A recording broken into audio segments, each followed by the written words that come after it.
Hello, everyone, and welcome to Talk Nerdy. Today is Monday, October 14th, 2024, and I'm the host of the show, Dr. Cara Santa Maria. And as always, before we dive into this week's episode, I do want to thank those of you who make Talk Nerdy possible. Remember, this show is and will always be 100% free to download, and the way that we keep it going is by relying on the support of individuals just like you. If you are interested in pledging your support on an episodic basis, all you've got to do is visit patreon.com/talknerdy. This week's top patrons include Krister Jansen, Anu Bharavaj, Daniel Lang, David J.E. Smith, Mary Neva, Thomas Sadovich, Gabrielle F. Jaramillo, Brian Holden, Chuck Blell, David Compton, Eric Sol Hogsbo, Joe Wilkinson, Pasquale Gelati, Rika Maharaj, and Ulrika Hagman.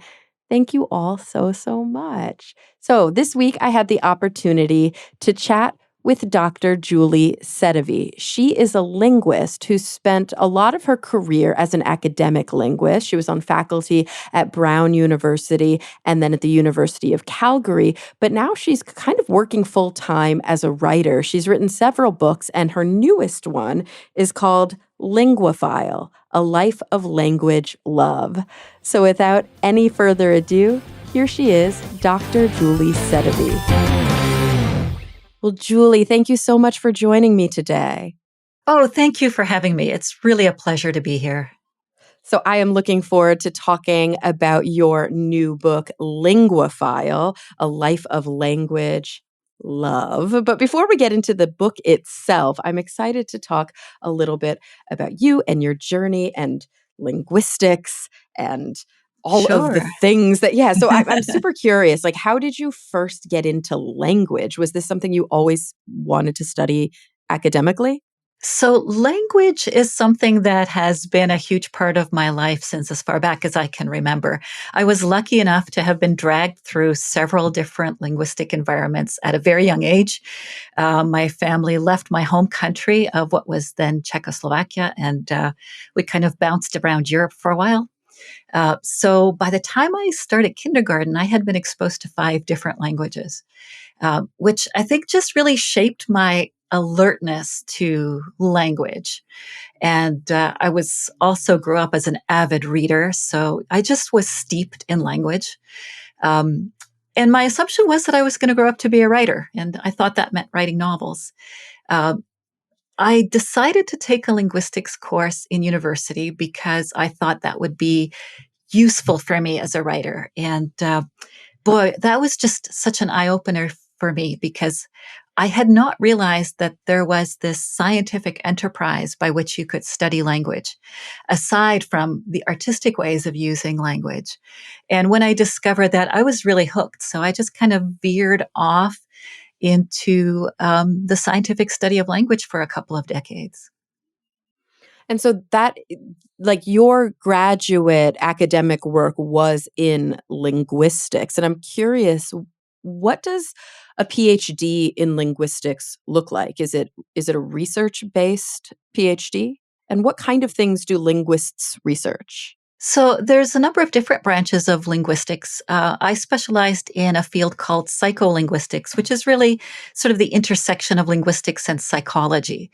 So I studied, the 3 areas that tend to fall under psycholinguistics are how you learn language, how you speak, the processes cognitively that are involved in speaking, and understanding as well. So those are kind of the 3 main areas of psycholinguistics. My focus was primarily on understanding, but also with some forays into speaking and learning as well. Right, because language is both expressive and receptive. Yes, exactly. And it's, it seems like there's nothing to it because we just sit here and chat. But in fact, the information processing that's going on is incredibly complicated. And one of the things that really drew me into the study of linguistics is just getting a window into how complex the information structure of language is, and how, what a juggling act it is to do that in real time. To me, it just kind of opened a window into human intelligence that quite frankly, I found to be really awe-inspiring. You know what I find really interesting when we think about those kind of dual components, right, of receiving language and then expressing language, and how most of us who are native speakers in whatever language we speak, and maybe who have second and third languages that we learned very, very young, that almost feels automatic, but I have so many friends, and I love this about them, where their parents will speak to them in their parents' first language, and they can hear it really well, but they can't speak it. So then they'll speak back to their parents in English, and their parents understand English pretty well, but they can't speak it. Yes, exactly. Just the fact that you can understand quite well doesn't mean that you can speak it back. There's somewhat different processes that are involved. And that situation that you describe is just so utterly common in immigrant families. Absolutely.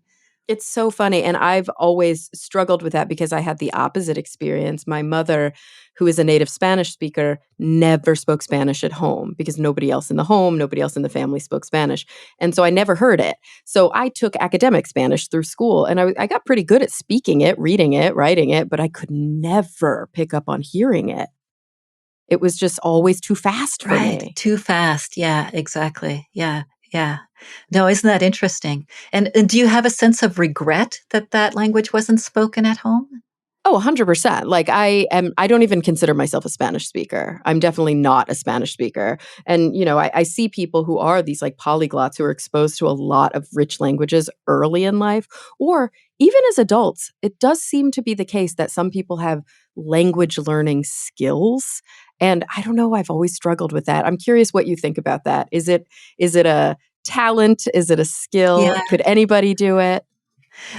So that's really, really interesting question. So, um, generally, there seems to be some evidence that, especially for second and other languages that you acquire past puberty, so into adulthood, that linguistic aptitude does play a role, and we definitely see some people who just pick up languages very quickly.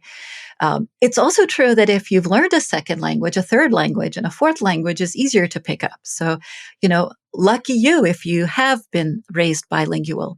That makes it a little bit easier to accumulate languages. And Until recently, I think there's generally been a feeling that language aptitude doesn't matter so much for your first language, that everyone kind of achieves a comparable level of, proficiency in their first language. But I think there's some research that's beginning to question that as well and suggest that language aptitude might also play a role in how well people pick up their first language. So, that might shape um, how much syntactic complexity they can control at their fingertips, how quickly they might learn a vocabulary and that sort of thing. But, language is so multidimensional. So it's not just one thing. So you might be good at one aspect of learning language, but not so great another. You might be a grammar whiz, but have trouble with pronunciation. Or you might be incredibly socially attuned to picking up those subtle styles of interaction that vary from culture to culture. That also is part of language skill. So there are just so many dimensions and brain regions that are involved in learning language. And you might be stronger at some of them than others. So don't give up on yourself. I think you shouldn't tell yourself that you don't have language aptitude. I think you should stay open to the possibility that there are pockets of language that maybe you'll be very good at. Maybe. I also find it very interesting how many people, I don't want to say all people, but I'll give an example. When I was growing up in Texas, quite a few of my friends and my mother's side of the family spoke Spanish. My mother's Puerto Rican, but most of my friends had, Mexican influence living in Texas. And I see this also in Los Angeles. My mother taught Spanish. She was a Spanish teacher all through her. Oh, wow. Yeah. And she piloted this program where in a middle school setting, she was teaching AP courses to mostly native Spanish speakers. And I remember there was this attitude when I would tell my friends or when I would talk about it with other people, and they were like, well, that's not fair. They already speak Spanish. Of course, they're going to be able to do well in like Spanish for AP. And I'm like, you speak English. Did you do well in English for AP? And I think that's the thing that people don't realize. It's not about just learning words. Absolutely. Yeah, there's a whole education in, yeah, absolutely. And in fact, there's lots and lots of really interesting research that shows that um, people have different levels of proficiency in English as English speakers as well. And a lot of that seems to be related to the degree of literacy that they have. How much do they spend? How much time do they spend reading? What's the variety of texts that they read? So, yeah, language is not monolithic. There are many different components to it, many different ways of using it. And you can be very skilled in some ways of using it and not particularly skilled in others. And yeah, a language arts education that's very rich will go into, all kinds of corners of language. And so I'm curious, as as an academic, but also a writer, like this is what you do. How did you approach this new book, Linguaphile? What did you originally set out to do, and did that kind of change along the way? I think it sort of filled in. So I had sort of this notion that I wanted to write a book that most of all would convey something about my relationship to language, both just experientially and scientifically. And I also wanted to write a book that would give pleasure in language as well, and that would convey some of the pleasure of knowing about language. So that was really kind of what I set out to do. I didn't have so much an agenda of a particular argument that I wanted to advance or even kind of a body of knowledge that I wanted to transmit. So this is not an introduction to psycholinguistics. I did write a 600-page textbook that is an introduction to psycholinguistics. And if people are really fascinated by our conversation, they can go and read that. But this is, in a way, I think of this book as a little bit like an impressionistic painting. It's meant to convey something, I think, moody almost about what it feels like to just live a life that is very, very rich in immersion in language and in language science. So, the process of writing it was very different from any other book I've undertaken. I just decided that I would structure it over the course of a lifetime because there are many things to talk about from, beginning of life from birth and right up to the very end. And I just designated each chapter as revolving around some psycholinguistic phenomenon that I would explore. And then I just kind of sat down in front of the blank page and pressed play, in a sense, just started seeing where that topic would lead me. So it was very fluid as a way of writing and quite different from my other books. So I'm curious how you navigated. I'm often curious to ask this question because I think sometimes when we read words on a page, just like sometimes when we learn about scientific endeavors, discoveries, inventions, we are very good about reminding ourselves that there is a human being on the other side of that equation. And sometimes we're not so good about that. And I find with writers, there's a navigation, I guess you could say, also of like, how much memoir do I want to put into this? How much am I going to be represented versus my thoughts and ideas versus a sort of summary of other thoughts and ideas. And so I'm curious how you made those decisions early on.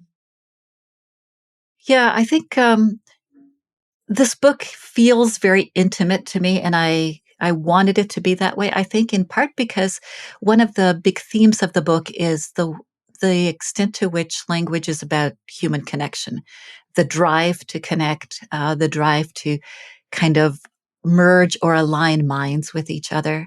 I think that's really at the heart of language. We often, have a tendency to, as academics, see it primarily in terms of information structure, and that is very rich and very important to look at. But it really is in the service of connecting to each other as humans. So I wanted that to really come through in this book.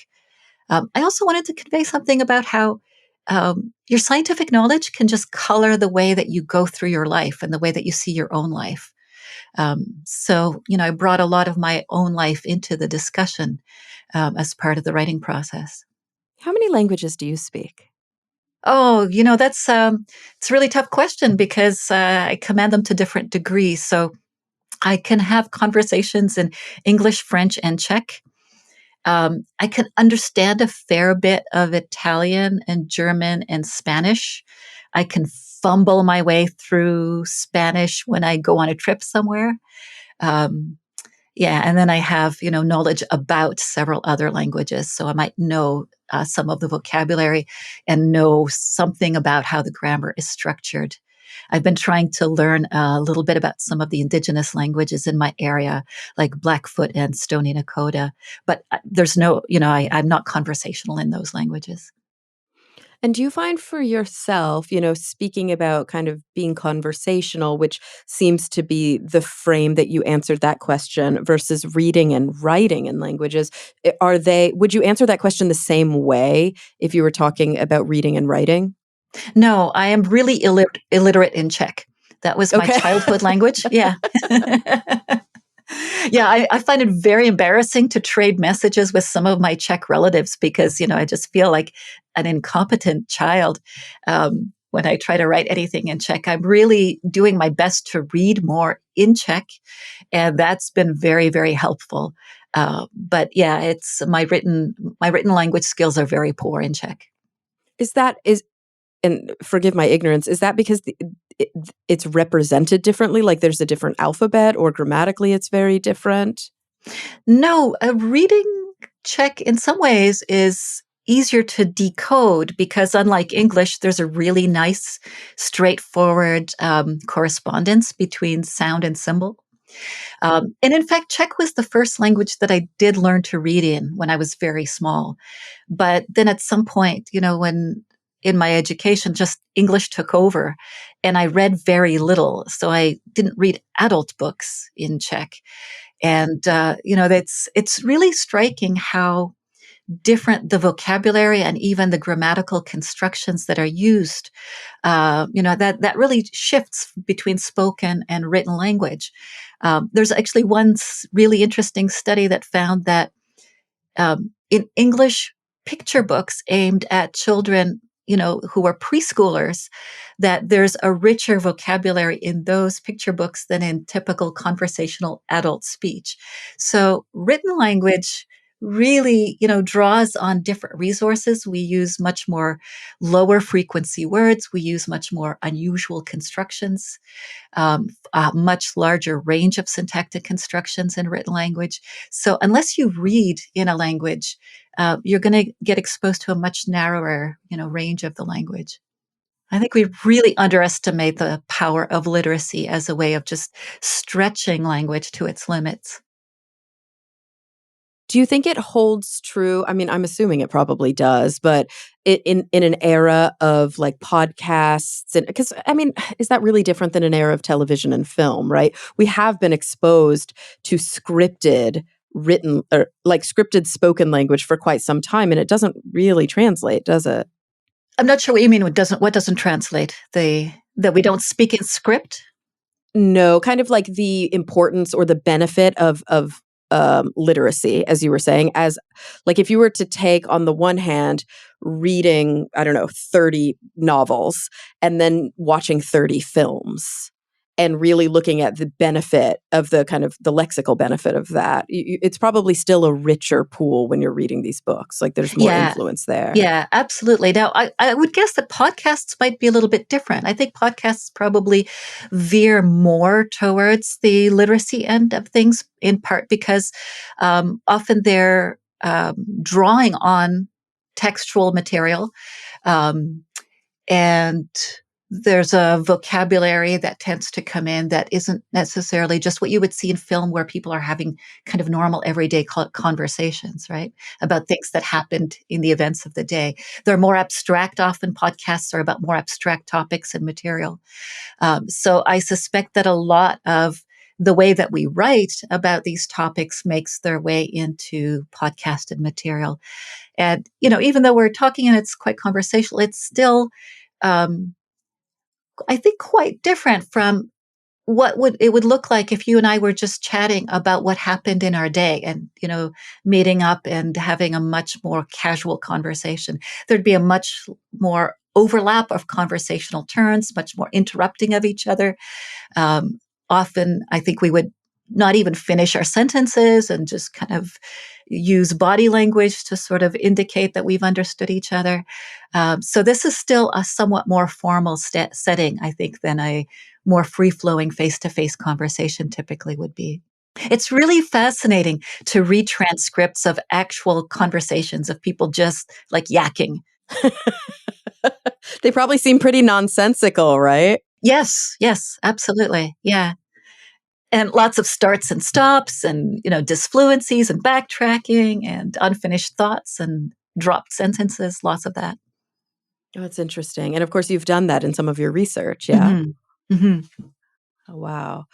It also reminds me of this sort of new era of communication using digital devices. And I'm always having these conversations with friends, with family about how, for example, when you're texting with somebody and you're having a really in-depth conversation, very often the chief complaint that I hear is that tone gets lost, things are misconstrued, and perhaps having a face-to-face conversation would mitigate some of those problems.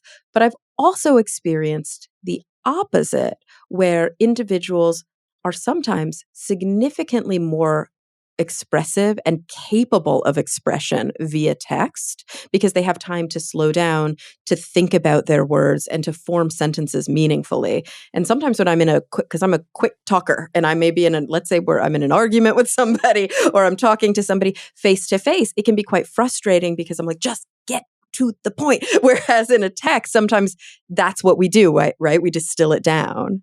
Right. Yeah. No, it's so interesting. One thing that we haven't talked about yet that absolutely comes into play here is the element of time and how that is so different for the different modes of language. Whether it's the compression of text messages or the stretched out kind of languorous time of reading and writing, or the on the spur of the moment back and forth heat of conversation. So whether we have time to formulate our language, I think, plays a huge role. Um, as you say, you can really kind of deliberate over what is it that I'm really trying to express and how do I distill that into its essence. We're also less reactive. Uh, we might be a lot better at taking in someone's message over email or text because we're not planning what we're going to say as they're talking and missing a lot of the cues that they happen to be emitting, whether linguistically or otherwise. Yeah, all of this kind of comes into the mix. And I think it's just wonderful to control as many different ways of using language as we possibly can. Oh, and what an important point you just made, like the very latter point of sort of thinking about what I'm going to say next and actually missing what the individual just said to me. When I used to teach, I saw that all the time in class. Somebody would be so eager to make a comment or to ask a question. And when they finally did it, the rest of the class is looking at them like, we literally just talked about Yeah. this. You weren't listening. You were so focused on the question you were constructing in your head. Yeah. Yeah. No, our attention is really limited. This is one thing that once you start like dipping into the science of attention, you realize that it's just so um, narrow in a way. And so much of what happens to us or in front of us is outside of the scope of our attention. It's there, but we're just not attending to it. We're not taking in that information. And that's absolutely can be the case in conversation as well. Yeah. I think it's a massive problem against the background of today's landscape. I know many people my age and actually many people significantly younger than me who after a long day at work, after a long day of, doing whatever sort of cognitively heavy experience they have, kind of relax on the couch, start watching a television show, start scrolling through Instagram, start texting with people, and like these multiple streams, attempting them all simultaneously. And what ends up happening is you're actually not attending to any of them. Yeah. Yeah. No, absolutely. And I think, to me, I feel that we risk not utilizing the full power of literacy in particular, because what literacy has given us is the ability to work through language at our own pace. So as we're speaking, I'm talking, and the rate at which I'm speaking determines the speed of information processing that you have to do. So if you miss something, that's gone. It's evaporated, and our memory for the sounds of speech is really very evanescent. When you read a book, you have control. Your eyes don't tend to fluidly move left to right. They kind of jump around. They backtrack often. You have the ability to go back, to pause and think about what you've just read in a way that you can't in conversation or when you're listening to a podcast. This is incredibly powerful as a way of allowing you to generate deep thoughts as you're reading in a way that's very hard to do with spoken language. And I really worry that when we distribute our attention in the ways that we often do, that we're kind of giving up on this power. We're relinquishing the one thing that literacy has really given us, which is the ability to stop time as we process language, or to control time. I'm curious, as somebody who sort of spent so much time researching the intersection between language and psychology, if you have any, I mean, I'm probably putting you on the spot here, but any recommendations or even just insights into how people might foster or start to hone that skill once again, who struggle to sit down. Like, I've talked to a lot of people sort of, again, of my generation and younger, and I'm like an elder millennial, right? So I'll be 41 years old. Actually, I'll have already turned 41 by the time this episode airs. So definitely I see this in people in their 30s and their 40s, or at 30s and their 20s. But if you have any sort of recommendations for folks who struggle to just sit down and read, like who want to do it, they know it would be good for them, but every time they try, they can't focus. Yeah, I think this is something that I hear more and more from very young people. And I mean, I hear it from people of all ages, but the difference is that older people have some memory of what it was like to be absorbed in a book and be able to read for longer periods of time. I mean, as with anything, it is, what troubles me the most is I was talking with a colleague the other day about exactly this, and his comment was that he felt that the students that were entering his classes were admitting that there was this generational shift that had happened in their attentional abilities, but they just felt that there was nothing that could be done about it. That that's just the way it was, and we grew up in different eras, and they can't do anything about it. I'm really mystified by this sense that you have a lack of agency over your attentional capacities, because you're more plastic in your 20s and 30s than you are in your 50s and 60s. And older people learn how to use the internet. They learn to kind of adapt to the digital age. So I think surely young people can learn the skills of stretching their attentional capacities, or being able to use them in different ways than they currently do. Um, I have gone through periods of my life, actually, in the process of writing this book. I went through a very difficult time personally. Um, I had two very significant deaths in the family. And towards the end of writing the book, actually, my husband passed away. And when I returned to working on the manuscript, my capacity to concentrate was, as you might imagine, just garbage. Um, and the only way that I could get back to writing was to acknowledge that, okay, maybe today I can only focus for 15 minutes at a time. So I would set the alarm clock and, say, okay, 15 minutes is my capacity right now. I will do that. And I'll call it a day. And every day I try to stretch that by 5 minutes. And I very gradually kind of came back to the capacity to concentrate for longer periods of time. And I imagine that you could do exactly the same if you can only read in a sustained way, ignoring everything else for 5 minutes. Do that. And then the next day, do 6 minutes and just kind of gradually stretch it out. And also, try to tackle reading things that you just find inherently enjoyable, that have the potential to absorb you. Don't make yourself start with the hardest things. Find material that you're intrinsically interested in. But I think it is a capacity that can be stretched. Absolutely. I think you're right. And I think it does require, you know, the intentionality of which you speak, this decision to do so and a decision to commit to it. And that doesn't mean climbing a massive mountain. It means committing to these small steps. But like, as you showed kind of with I'm going to sit down, I'm going to do 15 minutes. I think also leave your phone in the other room. Do not leave it right next to you, and offer that distraction, because that's the thing that I wonder or worry with this sort of younger generation. Because you're like, we all figured this out. Like, why do they struggle so much to do it? It's sort of like we grew up in a world of, I don't know, like food choices.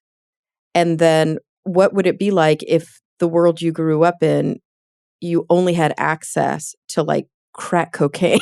Yeah. And then you're expected to make a choice. And it's like, but I have crack over here. This is awesome. And I think that is very much, we did not grow up in an era of very intentionally produced algorithms that are seeking That's right. constant engagement. I mean, it's an addiction, but it's like the tobacco industry, like they know what they're doing over Yeah, here. exactly. And I totally agree with the idea of putting your phone in the other room and trying to read on paper as much as you can, because it is a way of reclaiming that space from the algorithms. And, we know, like food is a great example. We know that if you don't want to eat junk food, then the best thing to do is not keep it in the house. Like, just don't let it enter the house. So we know that we're so shaped by our environment. So the more control you have over your environment, in various ways, the more agency you'll have over your attentional state. Yeah. I also love the recommendation that you make, because it's kind of like a form of uh, cognitive reframing that sort of, and behavioral activation. Like, get a book that's like bubblegum to you. Get a book that is the easiest thing in the world to read. It's fascinating. It's a massive page turner. Start with that. Don't sit down to try and read Camus if that's not an area I obsess over Camus, but not everybody's going to. And I wouldn't have ever started my reading journey in that way. I think a lot of times we frame reading as work. And if we frame it as work, then we want to engage with it like it's work. And that's a huge, I think, hiccup in the way that we can think about these things. Yeah, yeah, no, absolutely. I want to share with you an experience that I had a couple of decades ago, actually, that I felt was utterly transformational to me. And that probably set me on the path to kind of coming back to wanting to write once I had sort of veered off on this path of being an academic who ran a lab and was immersed in that sort of work. At one point, I just felt like I had no time to read for pleasure.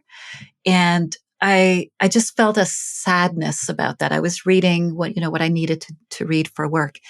And I decided that I was going to allow myself to read a single poem each day. That was time that I could take out of my day, 5 or 10 minutes, to just sit, read one poem in a very attentive way without distraction. And I can't tell you what that opened up for me. It was just really reconnecting with the pleasure of language and the beauty of language. And that sort of snowballed. And I wanted to do more of that. And I think that kind of ultimately nudged me out of that track of just being on the academic path and thinking like, well, can I kind of merge the two in some way? Can I give more space to this experience of language that I want to have? So yeah, starting with small doses, small steps, and maybe it won't transform your life in a major way, but even just that, like the infusion of bit of pleasure that's related to reading, or just unobstructed attention of whatever you're doing, I think is so important. Nobody feels deep consuming pleasure in that state of multitasking and, scrolling on your phone while you're half attending to a show on Netflix and sort of having your family talking to you in the background. Nobody experiences that as profoundly pleasurable. You're absolutely right. There's this connection, this subsuming that has to occur, consuming that has to occur when in order to feel that kind of transformative, that awe-inspiring feeling. It's like it always blows my mind if I'm at a music show and somebody like, the people who are really in it and who are really feeling it are not the people who are holding their phones up and filming Yeah, it. that's right. Um, Yeah. it's Yeah. just yeah, it just takes you out of it, and it's funny, you think about the experiences that we have in life, like the best food you ever ate, the best sex you ever had. You're not multitasking in those moments. You're fully engaged. Yeah. Yeah, my sister was actually telling me that she came back recently from a vacation where she rediscovered the pleasure of being absorbed in a book. And she said, I want more of that. So she started reading more in the evenings.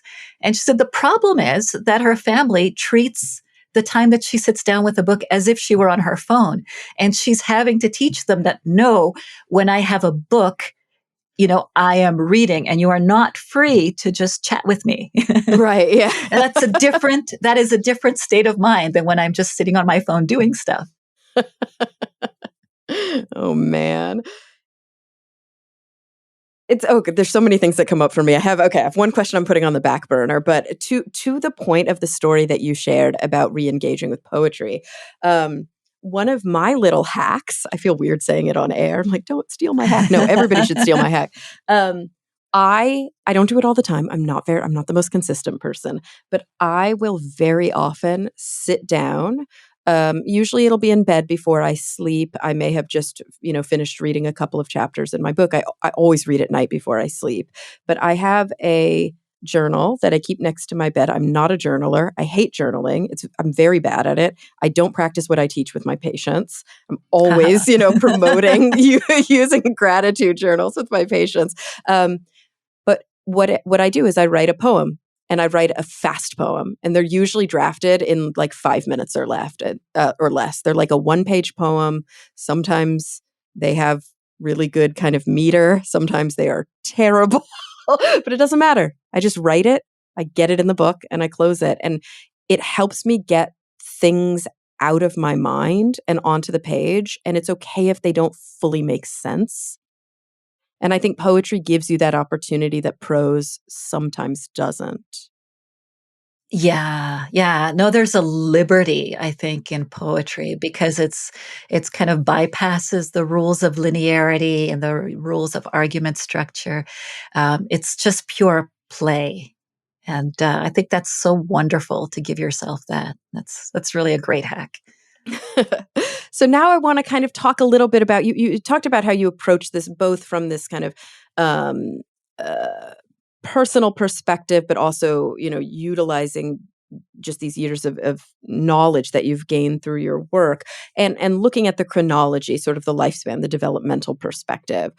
Very often children, it feels like they are just fundamentally obsessed with reading, even without a lot of prompting. Maybe I'm wrong about this, but I have a lot of friends who have littles, like very little kids, and they just grab books. They just go for the books. They want to be read to. They want to look at the page while they're reading. And even pre-readers, like a friend of mine that her child is 2, she will often pick up a book and go sit in a chair as if she's reading it and go through the pages and just point to things. But Yeah. she's not reading words yet. Yeah, yeah. No, I mean, that I think that comes typically from being in an environment where kids get the sense that reading is valued, that it's an activity that is pleasurable. I certainly remember that from my own childhood, that my parents talked with longing about wishing that they had time to sit down and read. So I didn't see them reading as often as I'm sure they would have liked to. But there was just this sense that it was an activity that, what I would really love to do is just have nothing else to do but sit down and read a book. Um, and many kids, I think, experience the pleasure of being read to. That is something that I really hope won't go away. Now we have technologies where books can be read over devices to kids, but I think there's no better way to transmit to your kids a love and value of reading than to do it together and to have that be a rich, embodied experience that involves conversation and bodily contact and warmth and all of those wonderful things. Those are my happiest memories as a parent, is of the time that I spent reading to my kids. Well, and something that's quite funny to me is, I don't have children. I have a lot of friends who have children, and I do think back to my own childhood where I agree. Like my parents really fostered a love of reading in me. They read to me quite often. I actually don't have a lot of memories of it, but I'm just aware of it through photographs and through like home movies and things like that. There were just books everywhere, and there are books everywhere in my life now. And I don't. Maybe I am unconsciously trying to recapture that, but I don't want to get all Freudian here because that's not real. But I I really do continue that tradition in my intimate partnerships whenever I can. I love being read to and I love reading out loud. And it's one of my favorite bonding activities, in bed before sleep, is engaging in that way. I wish I could do it with my friends. I feel like socially it might be kind of considered kind of weird, But I've also long thought about, are there podcasts where I can just read passages in books that like are meaningful to me and then talk about them with people? What a cool podcast idea. I just love doing that. And I don't know, is that like a lost art in adulthood? Am I like weird for enjoying that? Yeah, so here's an idea for a party. Have a reading aloud party. I have access to this a little bit more than most people because my social circle involves a lot of writers. So we regularly have parties where we'll just bring something we're working on and read that to each other, or we'll bring a passage from a book on a certain theme. We'll have a theme party, and people will bring a selection to read, and that will be part of the evening. It's a little bit like you know, uh, some people have grown up in families where parties involve getting together and making music. That was something that happened to me in my childhood. And I think a great idea for a party is, just have a little read aloud party. Bring something that you really enjoy reading and read that to each other. I think that would probably go over fairly well, perhaps. I think there might be an appetite for that. Yeah.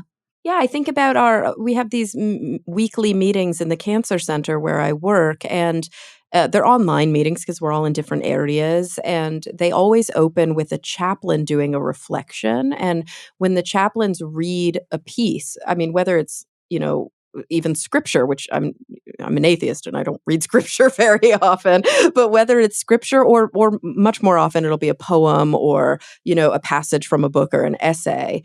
It's my favorite part of these meetings. And I just feel like, how often in our lives do we sit and read aloud to one another? Yeah. Or even to yourself.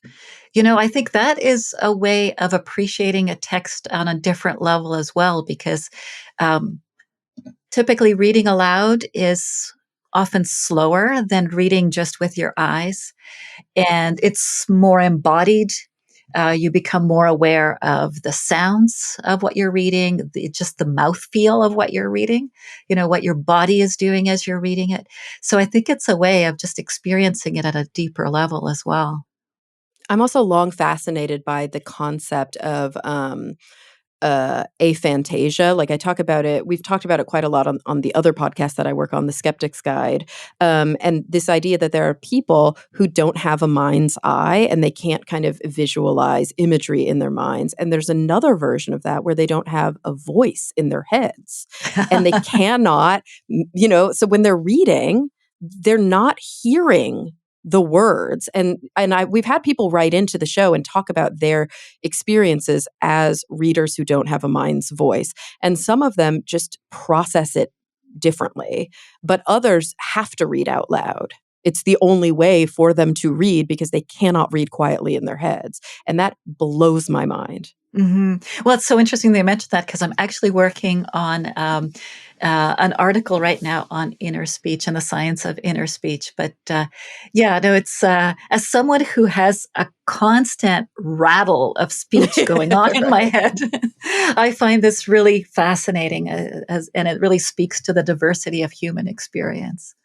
Oh, absolutely. I mean, I I can't it's hard for me to fathom what it would be like to not have inner speech, and so I think that there is a sort of ableist, mentality that people often immediately react with, like, "Oh, how sad," or like, "Oh, that must be so like, it they must not have the richness that I have," which is unfair because when you don't have inner speech, you don't have inner speech, right? So you have other things and you have other ways that you process, and they very often don't know what it is to not have inner speech. So probably doesn't feel like you're missing anything.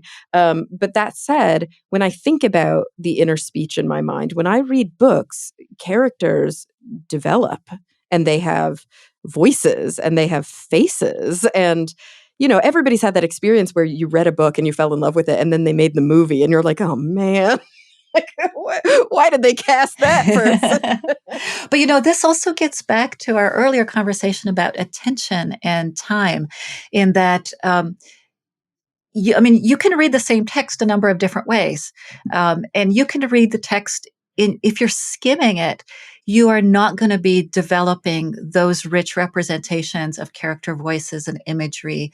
You're not going to be reading between the lines of what the characters are saying to each other.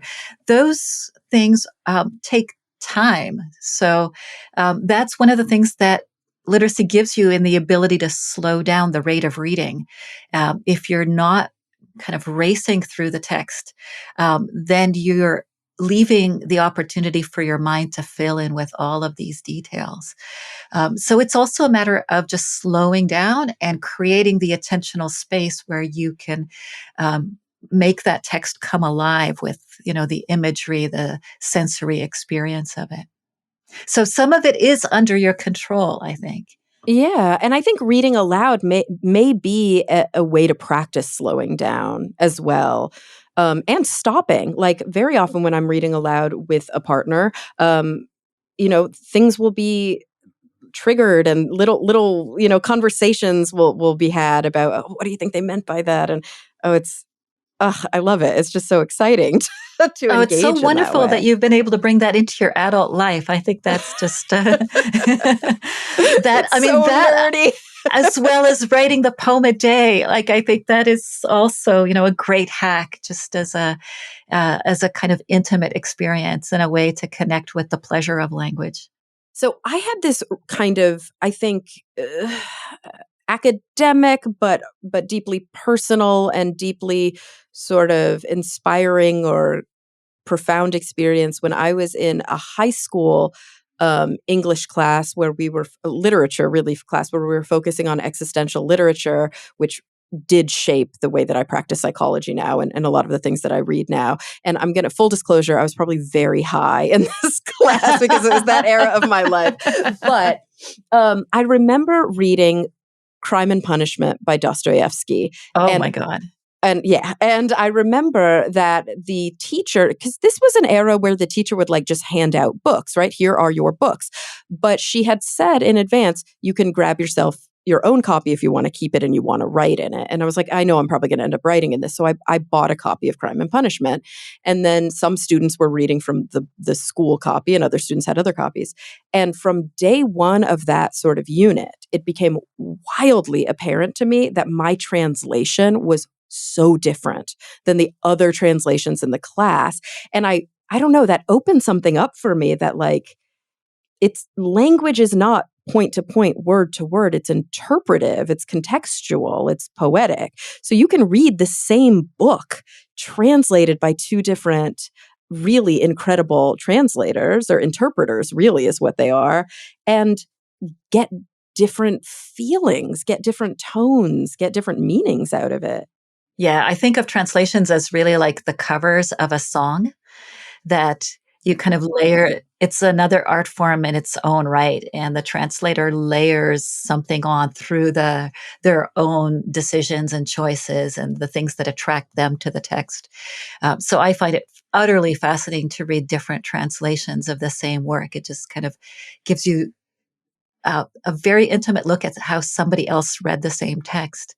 But yeah, it really speaks to the fact that language is not just the combination of words into its bare bones meaning that um, there and again, like, we could not do this without the time that literacy allows us. So the act of composing a sentence or a book, if you're a writer, is, on a good day, I might feel that a 500 word day is a good full day's work, and since when do you go through your day speaking only 500 words? So there's something incredibly deliberate and thoughtful and just like choice laden about the process of writing. And I think, yeah, that just allows you to sort of pack all of the dimensionality of language into a composed work. And I think that's what gives it its power. And you absolutely see that when you read different translations, that there are choices about the sounds of words, the rhythms of words, the connotations, the social context in which words have meanings. It's just, yeah, just incredible, the multidimensionality of language. Well, and as like a polyglot, you're also somebody who can be in the position to read source material and then read translations into the languages that you also speak or that you have at least proficiency in, and grapple with that, because I think one of the things that's fascinating to me about hermeneutics and about sort of I am not religious, but I find it fascinating when I see religious scholars grappling with meaning in text and how oftentimes religious texts have been translated with intention for social control or translated with intention for for some purpose versus, wait, it could be read this way, which is a completely different interpretation of what so many people have glommed onto. Yeah, yeah, absolutely. Yeah, there's a lack of determinacy in language that I think is just utterly fascinating. That's one of the themes that actually I address in one of the chapters of the book is the potential within language for, well, several of the chapters deal with the potential for ambiguity or multiple readings or reading between the lines, that there's just a lot of space within language for dealing with meaning in a way that's not absolutely fixed, and that leaves a lot for us to just kind of puzzle through. And I think that's a very intriguing aspect of language. Yeah, I recently posted on my Instagram story an E. E. Cummings poem, since feeling is first. I have a very clear interpretation of this poem when I read it. I'm like, it's obviously about this. Right. And so I post the poem and then I kind of just put underneath it, like, what does this mean to you? And I got so many responses from people and I was like, whoa. That is not how I read it at all. And it's always fascinating to me to hear how much we overlay our own culture, our own experiences, and just the simple interpretation of ambiguity for, to make it our own. It really is a construct in so many ways. Yeah. Yeah. Language gives us so much. I mean, only so much. And then we have to kind of construct the rest. And that's a very, very active process. And again, getting back to the issue of attention and time, that the more space we give ourselves to experience language that way, the richer those constructions are going to be and the richer our interpretations are going to be. Do you know what I love about podcasting? And I love about podcasting with folks just like you is that I sit down. I don't script questions. I very often will kind of just sit and think for a few minutes before we dive into the episode. And then it just goes in the direction it goes. And obviously I'm shaping it and you're shaping it. But some of that is overt. And I think a lot of it is unconscious. And I'm just always so pleased at the end of the hour when I can sit back and be like, what a cool conversation that I did not anticipate, focusing on these different things. So I want to thank you for that, for for sharing your wisdom with us. No, and I love listening to podcasts too for that reason. It's like play. It's like writing the poem at the end of your day. It's just Yes. giving yourself space to play and get out of kind of a linear argument. And this has just been such a delight to chat with you. And you as well. And I have to say, it maps so beautifully to even just the title of your new book. Everyone, it is called Linguaphile, A Life of Language Love by Dr. Julie Sedivy. Julie, thank you so much for being here. Oh, such a great pleasure to talk with you. And everybody listening, thank you for coming back week after week. I'm really looking forward to the next time we all get together to talk nerdy.